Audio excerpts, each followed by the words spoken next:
Hey guys, okay, this is gonna be so much fun. My full face today lies in this Caboodle. Yes, an old school Caboodle that I think I actually purchased when these were relaunched at Ulta. Might have been several years ago, but I found this in my makeup room closet when I was cleaning out, and I thought, wouldn't it be fun to do a full face, but fill this Caboodle with things that I would classify as old favorites, you know, that I still have in my collection.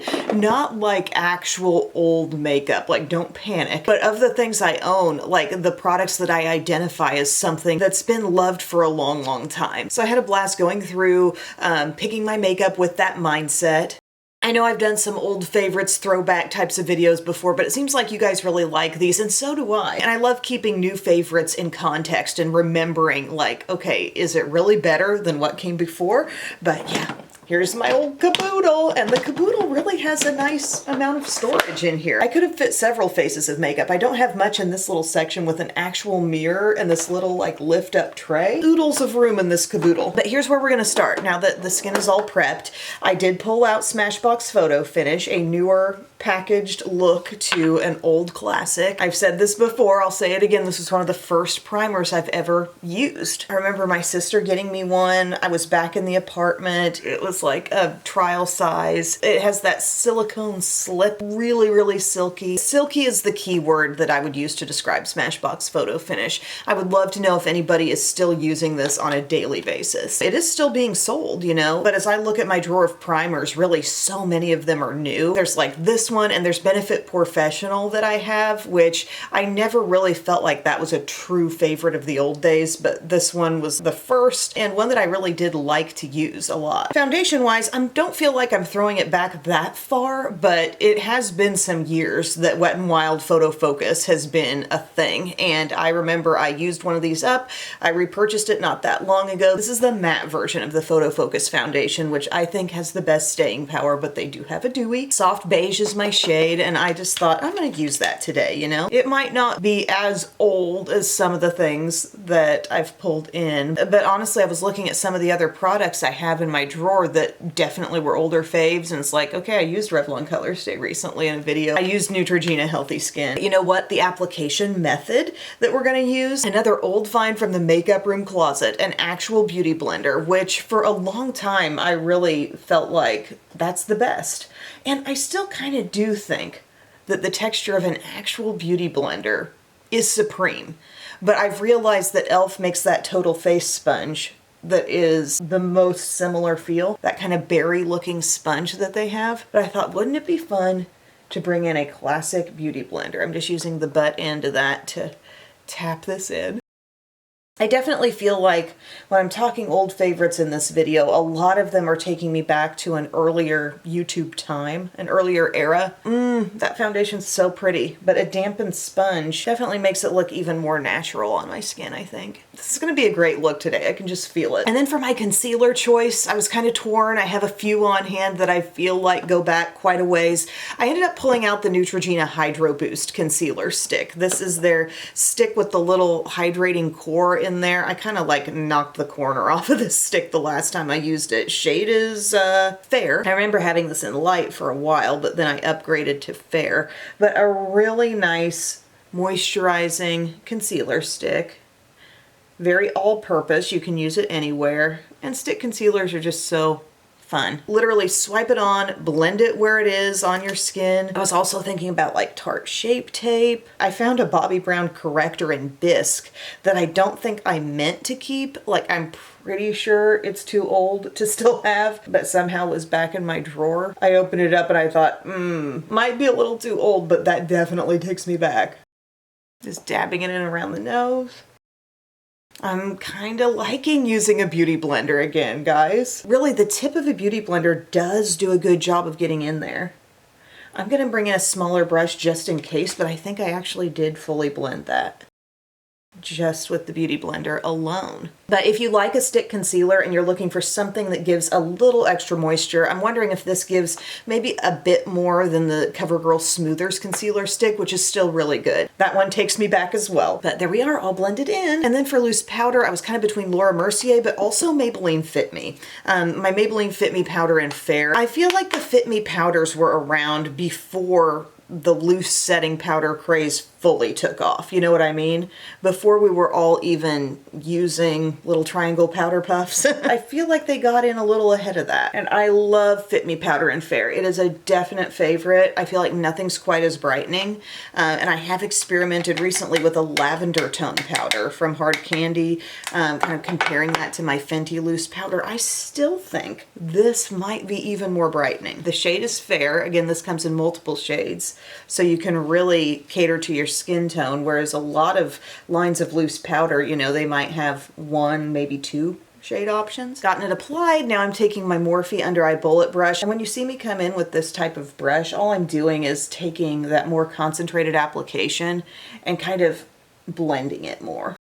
I'm just making sure it's nice and evenly applied. Skin's looking great, very full coverage right now. But you know, I did pull in a little Laura Geller Baked Balance and Brighten because few things can go this far back in my collection. I talk about it a lot, but I remember having minis of this and the bronzer and just using them like crazy and definitely using them up. But this is the Baked Balance and Brighten. I have it in the shade Light. Just taking that Laura Geller retractable kabuki.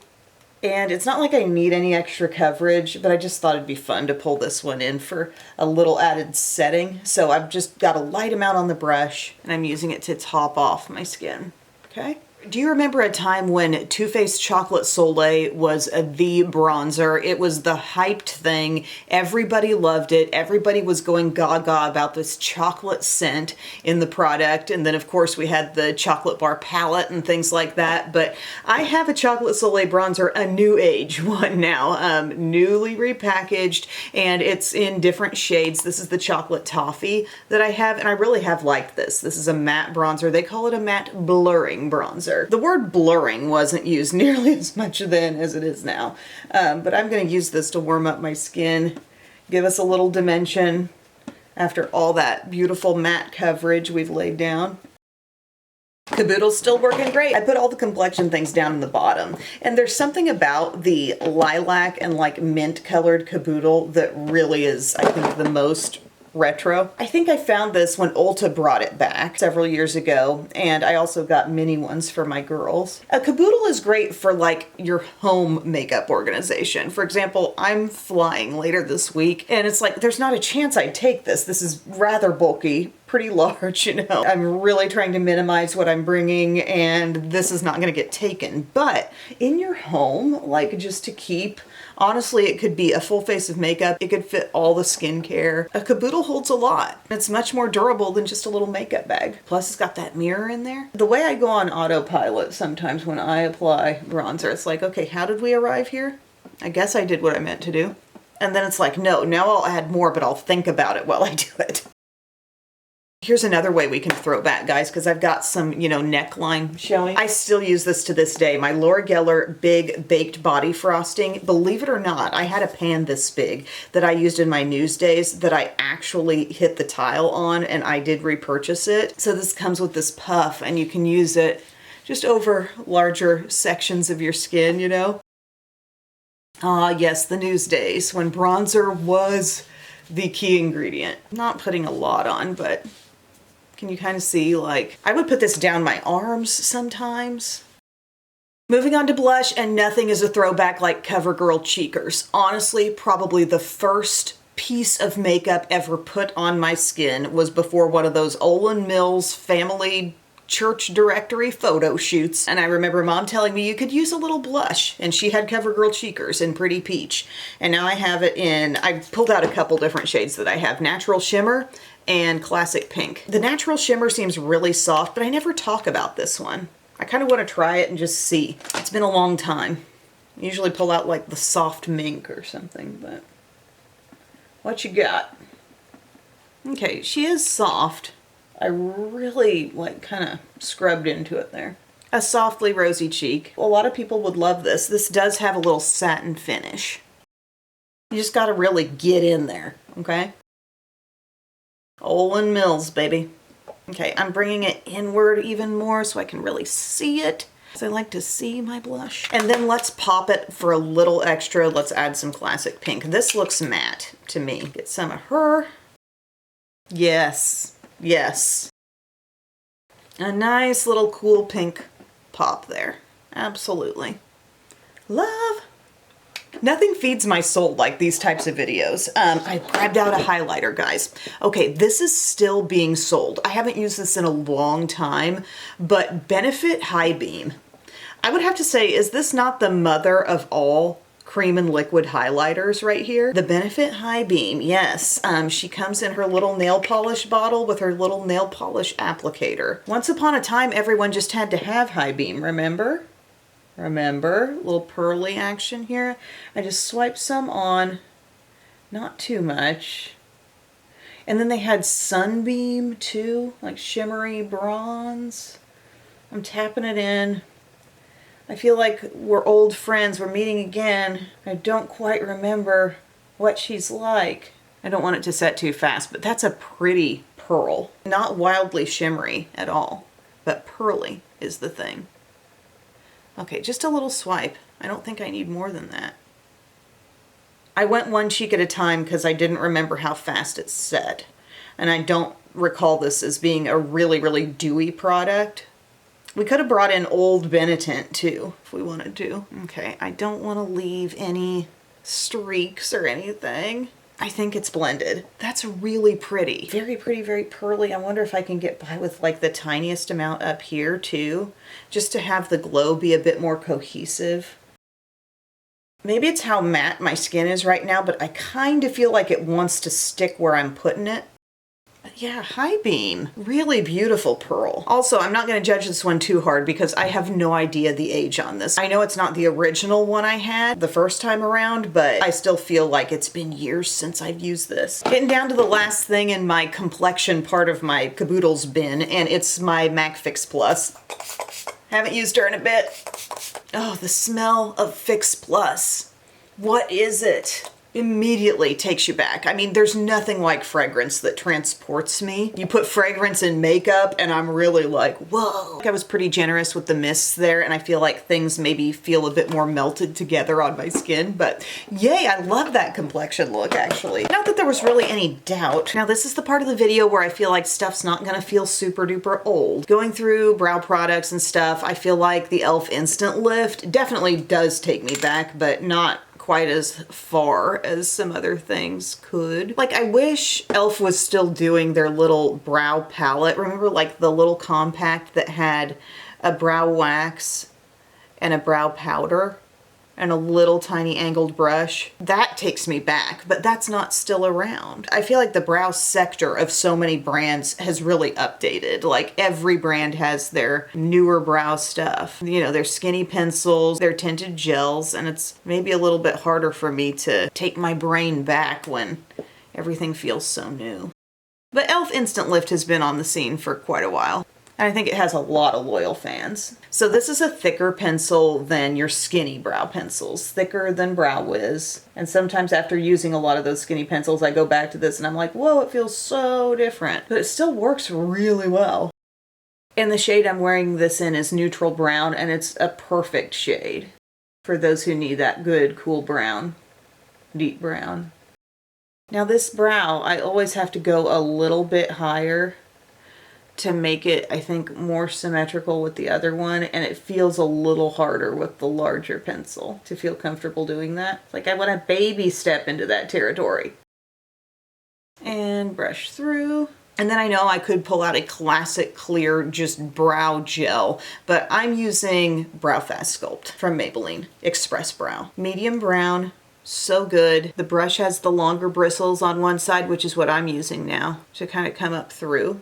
Speaking of throwbacks, I saw our local library posted on their Facebook page the other day about the fact that it's National Library Week. And looking through my own personal photos, I realized just how much like my kids have been raised at the library. I've got a picture of Belle like during her first story hour when she was just super little. And then just seeing the sweet pictures of them hanging out there and playing and reading. Libraries are such special places. Every time I just enter the building, and I felt this way back when I was a kid and I went to the La Harpe Carnegie Public public library, you know, and my sister worked there even when I was really, really young. But going in, the smell of books. My favorite cologne to this day is still Replica Whispers in the Library. I don't think they make that one anymore, but they should. But like, just being in a library feels good for the soul. It's calming, it's pleasant, it's happy. If you need some good vibes in your life, like just go visit your local library. And there's just something about the weekly ritual of going and like telling my kids, okay, load up your library books, and they're all excited to get in there. And our library, it just has things that they love doing, like answering the random little question with the clothespins, and then there's a sticker collage in the wall, and then they have this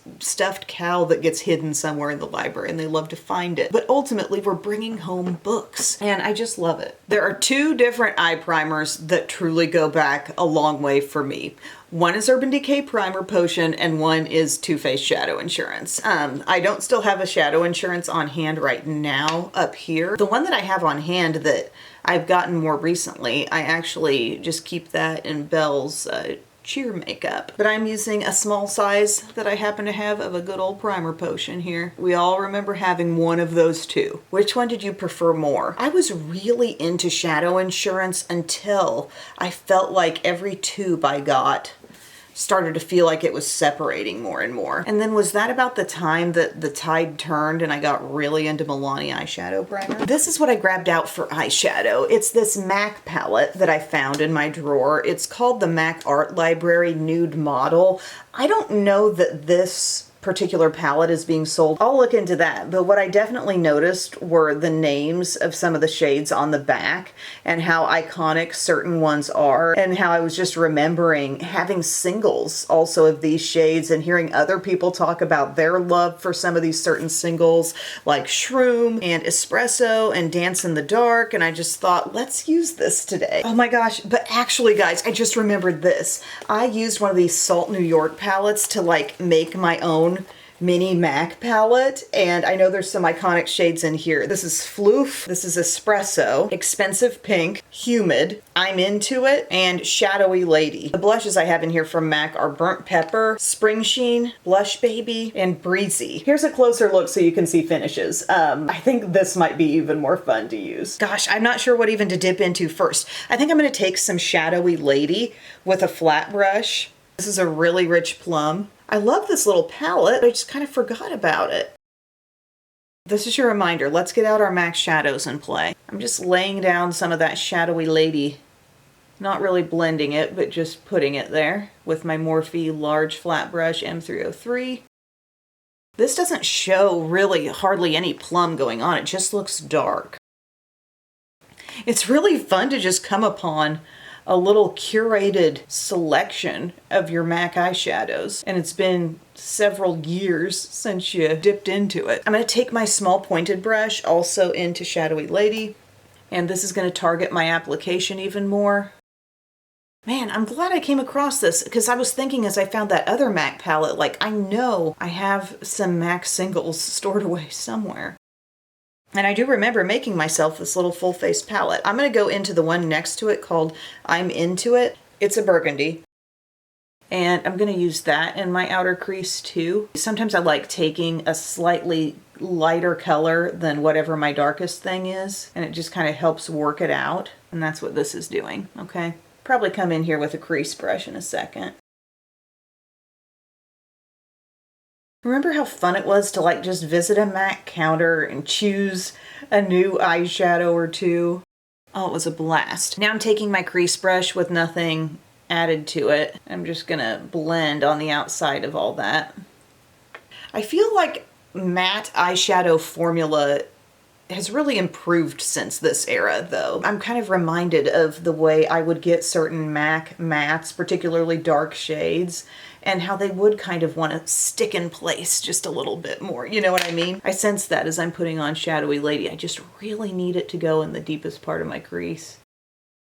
Yeah, that's better. A little bit more blending. Was anybody really into MAC pigments? I remember getting some, like I had one random full size, but then I'd come into some minis that I got in like a holiday set. And I think I did have tan. It's like such a beautiful color. It's just called tan. Okay, that's been blended now. I gotta work in some Humid. This is a little bit older Morphe flat brush, but I feel like it's gonna give me even more control. This shade does have some shimmer. I love how a full-on green was put into this little priority type of palette, you know? Fun. I'm putting it in the center of my lid, letting it overlap the darkness, but not fully get to the inner corner yet. What a true green. It's really beautiful.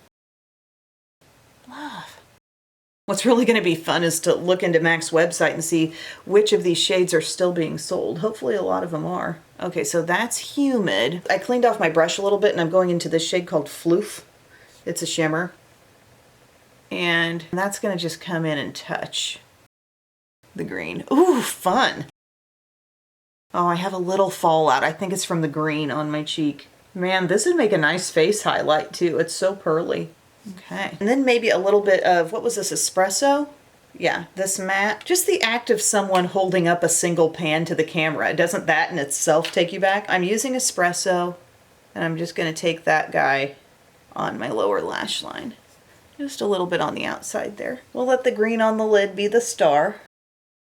MAC eyeshadow, baby. I love it. For eyeliner, I do have a Milani Stay Put Matte waterproof eyeliner in the black shade. I remember saying for a long time, like, this lasted through childbirth. This is really, really good. And then I feel like I tried it again, like they reformulated, and it wasn't quite as good. But I will say their Stay Put Tank Liner Pen definitely lasts through anything. But this little inkwell design really throws me back. I didn't apply it the greatest. I've got a little bump there in the middle. Okay, I think I fixed it. Sorry for covering myself up. I just really got to get in there. Mascara-wise, guys, I don't have anything like really old, but I did repurchase something because somebody was raving on TikTok about Maybelline The Falsies Lash Lift and how it's absolutely one of the best mascaras. I'm still not convinced. Like, I retried it because I thought, okay, I did use that once upon a time, but didn't quite latch on to that personally. Maybe I should give it another shot, and I'm not gaga for it, but I am going to use it today. Just a little bit older mascara than some others, and then I've got to use e.l.f. Lash Extender on my lower lashes. But it's kind of fascinating the way this type of video, this theme of video, could be done so many different ways with old faves, you know? My collection's pretty vast, and I feel like I could do this again like next week and have different things that I chose. See, one coat is giving me just like, okay, I'm loving Humid on my lid.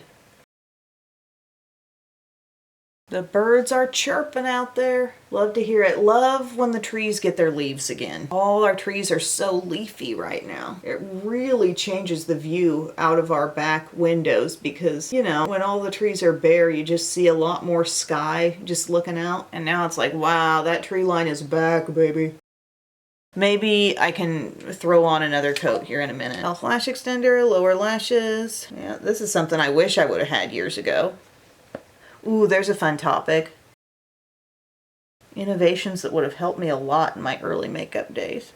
A tubing mascara. I remember so many times in high school, you know, I just put on makeup with the assumption that, yeah, they make mascara. Why can't I just put the same mascara on the bottom as I do on the top? And then seeing my face in my little locker mirror at the end of the day and wondering, why do I look like a raccoon? Why do I have this smudge that I have to physically remove from my under eye? Try for a little more. Oh, it already feels pretty much dried down. This mascara does feel more old school than most that I have, though. And you know what I'm also going to do is reinforce some of the shroom. Or not shroom. I feel like that shade should be called shroom, but it's Humid. What really feels like a throwback here is letting the eye be the star of the look. I feel like in the past probably a couple of years, I've just felt very complexion focused with my looks, and like the eye is just kind of, you know, a little bit of an accessory that's sort of there, but like it's become a little bit more about the skin for me. And really, I think a lot of people, it's just kind of the trend. But there was a time where I feel like the eye look dominated the face. The decision of what you were going to do with the eyes was everything about your look. And something about that green on the lid, I kind of like blended it, pulled it up a little bit, making a little more of that shade because I just think it's so pretty. And then I know it's feeling a little bit like MAC Central here, but I did pull out a MAC lipstick. I just think these are products that became iconic. Shade names that just become unforgettable to people. So that's why I think it's fun to pull these out. I pulled out Twig Satin Finish. Let's just put it on and see how it works with this look. I pulled out a shade that I thought might work well with anything I did with my eyes today. Ooh, it's pretty. Still got that vanilla scent. I could have pulled in some Cream Cup as well for a real classic nude. I like their satin formula. That feels good. It's giving us some kind of mauve-y rosiness, but I don't feel like it's really fighting with the eye. I also grabbed a lip gloss. This one that I have is called Oyster Girl. This particular shade doesn't really take me back because I ordered it more recently on someone else's recommendation. I don't like going straight over a lipstick with this wand because I feel like I'm compromising it, but it has kind of like an iridescent, sort of goldeny sheen, actually. I'm gonna wipe off that wand. There was a tackiness to lip gloss though that I think a lot of glosses don't have. Like everything's about being more like a lip oil and non-sticky whatever, but there was a time where I feel like people appreciated the stickiness of a gloss more because you knew it was really going to be on there for a while. But another type of gloss that takes me back drugstore wise would have to be the NYX Butter glosses. I'm gonna see if I can make these lashes curl a little more. But yeah, there we go. There's my throwback makeup look using my lovely Caboodle for storage. Thank you guys so much for watching. I hope you had fun with this. I hope it brought back some memories, and yeah, let me know what kind of eye look you're doing today. Let me know if this video inspired you in any way, and also, do you still own a Caboodle? Can you find your Caboodle? There's your task. Thank you for your time, everyone. I will see you soon. I love you. Bye.